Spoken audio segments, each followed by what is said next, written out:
Welcome to lectures on engineering mechanics. This video is a continuation of the concepts we learned earlier. Here we are going to learn rectangular components of forces. If you have not watched part 1 and 2, you can watch them using the links given in the description below.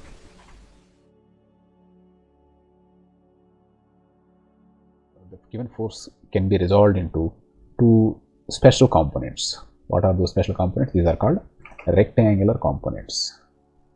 Angle between two rectangular components is always 90 degrees. Now let us say a force P is acting on the rigid body at some given point, let's say O. This force is a vector. So it has the magnitude, it has the direction, and the direction is indicated as theta x with respect to x-axis. And it has a line of action like this is the line of action. Now this force P can be resolved into two components. What are they? One is px and the other one is py. How to get these two components? So we can easily see that here x and y components or lines are exactly horizontal and one is vertical. So this is horizontal, this is vertical. Now how to get these components? So let us think of this is the tail of P, this is head of P. Now we will start at point O and we will try to travel, we will try to reach the end point of P, that is the head of P, by traveling along x direction and y direction. So there are two alternative routes. One route is this. Let's say this is the first route. Start here, go like this.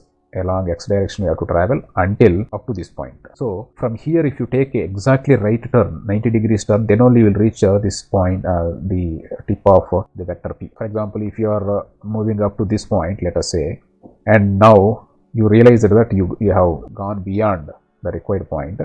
Let us say if you turn and go like this, obviously this angle will not be 90 degrees. So we have to make the required turn so that the angle is exactly 90 degrees. So instead of let us say again, one more mistake we may do is, let us say we start here and take the turn here itself. So what happens if I take the turn here? It goes like this, and obviously this angle is not 90. This angle is also not 90. So you have to ensure that we are exactly turning by 90 degrees. So this is the point. Now let us consider we are starting at point O. So we are traveling along x direction such that if we take right turn at the appropriate location, we will reach the tip of force vector P like this. So then this vector is called Px, the component of P along x direction. This will be called as Py, the component of P along y direction, right? So this is one way of doing it, first method.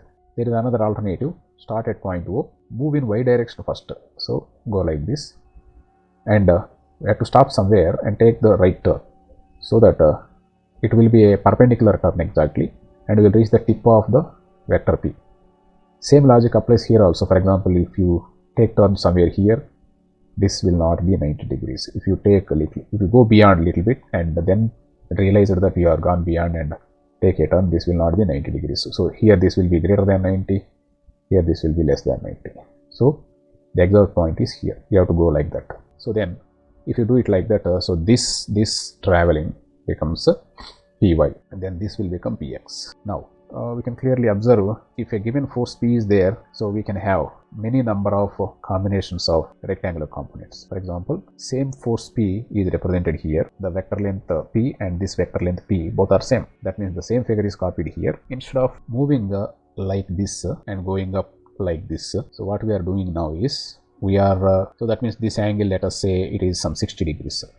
We are not taking 60 degrees inclination, but let us say some 25 degrees we are taking. So from here we are starting and making an angle of 25 degrees, but moving towards the tip of vector P, and then you have to turn 90 degrees so that you will reach the destination, that is tip of P. So the angle here is 90 degrees. Now you can clearly see these two components. We are calling this component as some Px1. Okay, this is Px1, and when you take the right turn, the resulting component, this one, is Py1. Now you can clearly observe this Px1 and this Px both are not same. Similarly, Py we will get here is not same as Py1. One more important thing here is, so this is one route you are traveling like this, one route you are traveling.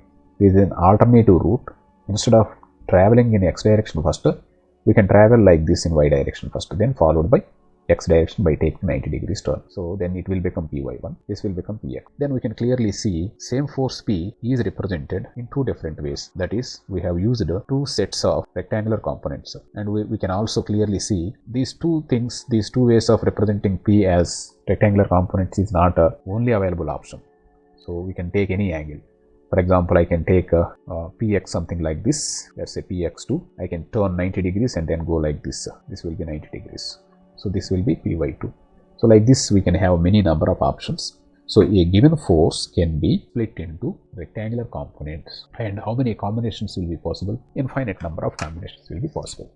But if you consider any two combinations, the angle between these two components will always be 90 degrees. Now, in the previous example, so this is one diagram. Here we have P and its component along x direction is Px, y direction is Py.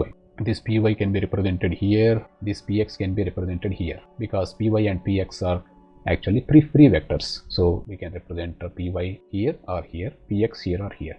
This is one way of representing the components of P in the rectangular components form. Similarly, this is alternative way. We have P and Px1. Px1 makes an angle of phi x with P, whereas here Px makes an angle of theta x with P. So here Px1 makes an angle of phi x with P. Now we can easily see the if we refer to the first diagram here, then x component is P cos theta x, because this is for Px theta x is adjacent angle. So that's why if we write cos theta x, it will be equal to Px by P, then from which you can write Px equal to P cos theta x. Similarly, we can write Py equal to P sin theta x. Now these two rectangular components we can combine using this formula, P equal to under root of, so if you square both sides and add, so this will be Px square here, this will be Py square here, this is P square cos square theta x, this is P square sin square theta x, then cos square theta x sin square theta x added together will be equal to 1, and we'll get only P, so that is this P.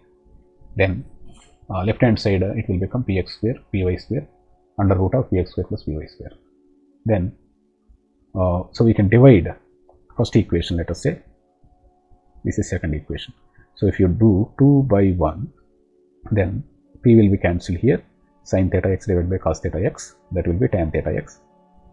So that is equal to under root Py by Px.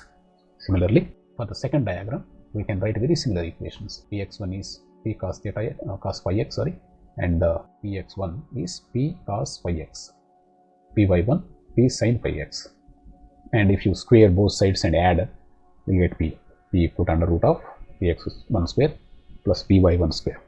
Then we can divide second equation with first equation, so we will get tan phi x equal to under root of Py1 divided by Px1. You can watch the next lecture in the series by clicking the link in the description below. Thanks for watching. Please like, share and subscribe.